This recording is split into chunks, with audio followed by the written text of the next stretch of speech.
திருச்சிற்றம்பலம். அருட்பெரும் ஜோதி அருட்பெரும் ஜோதி தனிப்பெரும் கருணை அருட்பெரும் ஜோதி. எல்லா உயிர்களும் இன்புற்று வாழ்க.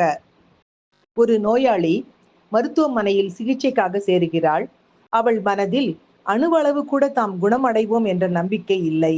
இதனால் மனமும் பாதிக்கப்பட்டுவிட உட்கொள்ளும் மருந்தினால் எந்தவித நன்மையும் ஏற்படவே இல்லை. ஆனால் அவளை பேணும் செவிலிப்பெண் மட்டும் நம்பிக்கையுடன் அவளை எப்போதும் ஊக்கப்படுத்தி கொண்டே இருக்கின்றாள்.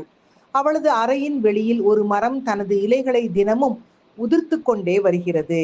அந்த காட்சி அவளை மிகவும் பாதித்தது. அதை சுட்டிக்காட்டி அதை போல தானும் செத்து கொண்டிருப்பதாக புலம்ப ஆரம்பிக்கின்றாள். மரத்தின் ஓர் இலையை தவிர அனைத்து இலைகளும் உதிர்ந்து போகின்றன.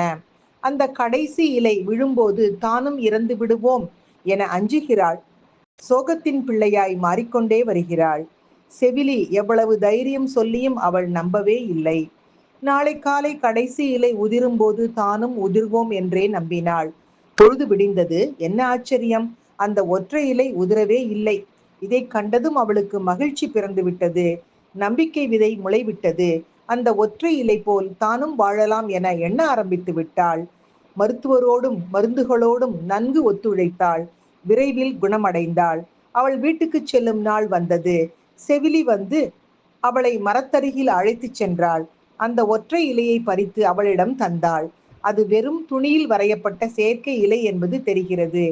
அதை அந்த செவிலி மரத்தின் கடைசி இலை உதிர்வதற்கு முன் ஓர் ஓவியனை கொண்டு வரைந்த இலையை மரத்தில் பொருத்தி இருந்தாள். அது அவளது நம்பிக்கையை வளர்க்கும் கருவியாகி வெற்றி பெற்றது.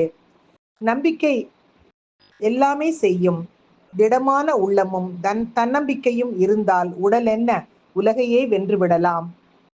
உடலும் உள்ளமும் ஒன்றோடு ஒன்று தொடர்புள்ளவை.